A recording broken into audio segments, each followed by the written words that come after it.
So as I work through this process, discover the wound, abandonment. Those of us who have been at this for a very long time start with our most recent experiences. Again, the spiral, ever expanding while going deeper. So the spiral, it looks like we're ascending, and within we're going deeper. So in that way, it looks like the spiral is propelling while expanding and lengthening.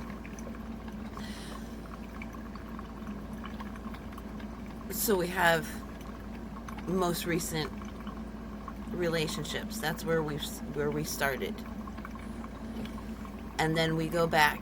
It's like, oh yeah, because the previous relationship.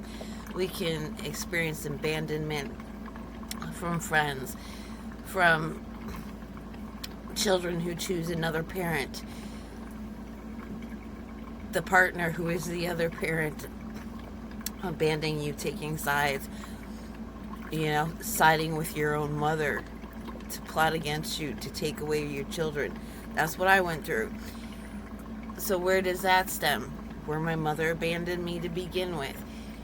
Where did then the next round, maybe the next year or a couple years later, because sometimes you put this development off because it seems like a never-ending thing. Go back. So finally I reach the abandonment from way back at the beginning, primordial times. And then we have the experience, the understanding of who we are. And we accept how that could have happened. We understand. Everybody, even from way back in the beginning, they did the best they had with what they had.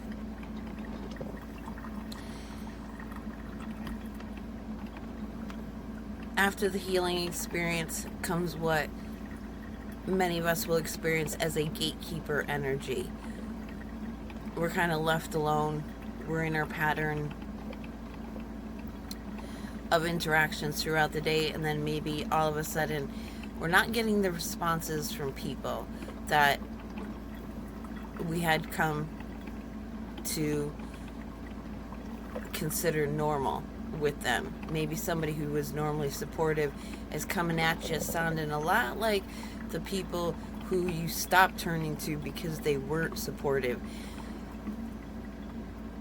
So this is where being able to attune to the energies, whether you see energy patterns, whether you see spirits, when it comes, when that gatekeeper comes, that provokes questions within ourselves, that's where self-declaration comes in. That's where we declare our most recent state of being, that experience of that understanding.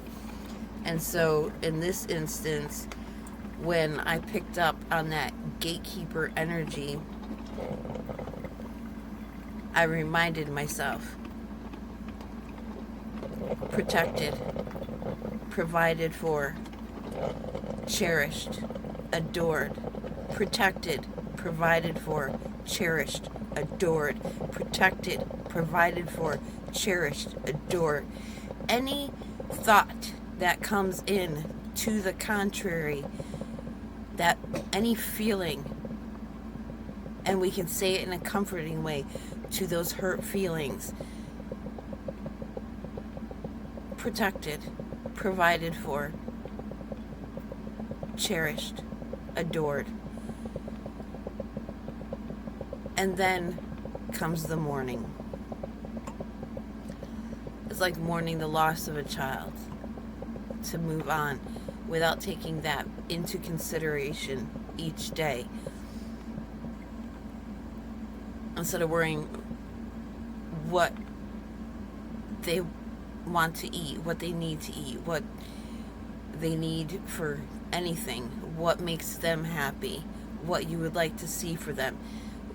So much of our life and energy can be given in consideration to another presence, and it's not there. It's the same thing with the fears, the insecurities of abandonment, all the thoughts and energy and feelings that we put into consideration of it. We have to move forward, no longer putting the energy there. And so there's a mourning. But in this case, whereas in other sudden absences, we would have to, pull up the big girl panties, pull the boots up, march on. Now, once we reach those deepest wounds and release them, we become a child again. So rather than putting on a ego of strength and marching forward, it's an accepting and allowance that once again, I'm a child of the universe. I'm a child of the dance. I'm not abandoned. I'm not alone. I am adored. I am cherished. I am provided for, and I am protected when I need it. And so that's the stages as I go through them, and that you may go through as well.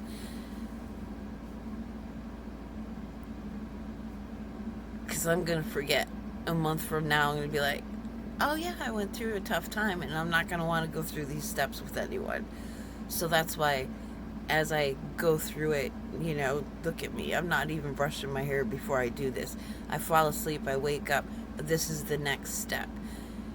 Record this for posterity, because I'm not going to want to come back to it if I don't have to. At least not for a very long time. The closer to the experience, the easier it is to get dragged back into it and to embody it unintentionally, and then maybe fall back into a pattern. So I have to go through this process, and then I have to allow myself to be distanced from it.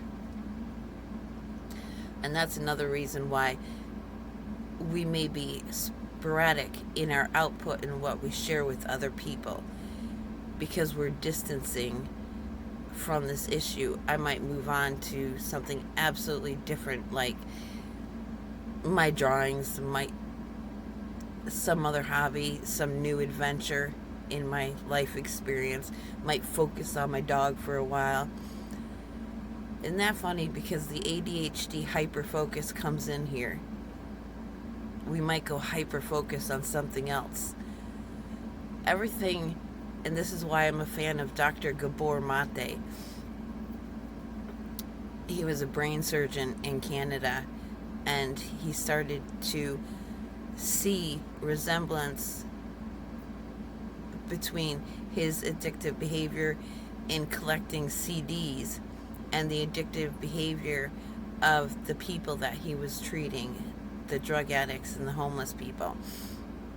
And that journey took him deep into the psychology of mental illness. So if you haven't heard of him yet, it's Dr.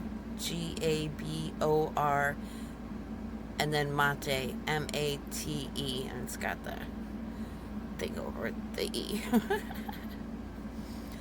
But yeah, a lot of what they say is mental illness is actually an adaptation. And I know I've said it before, but I'll say it again. Somebody had sent me a book, and this was my first introduction to Dr. Gabor Mate. Somebody sent me a book out of the blue, and I had come out of a religious cult.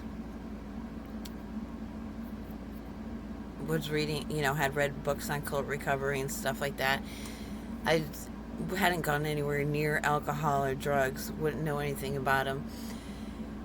So somebody sent me a book called In the Realm of Hungry Ghosts by Dr. Gabor Mate.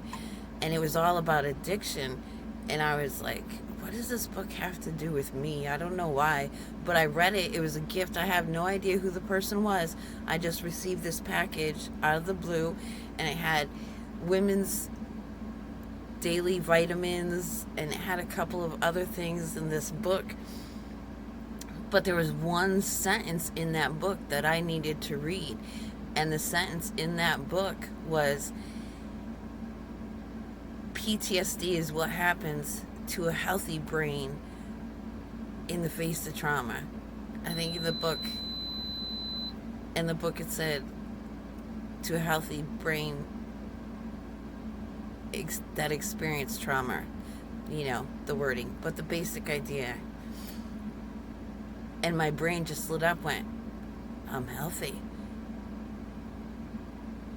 And it just, the neural pathways started to open up, and I went from, I didn't know what depression was because I didn't know what depression was not.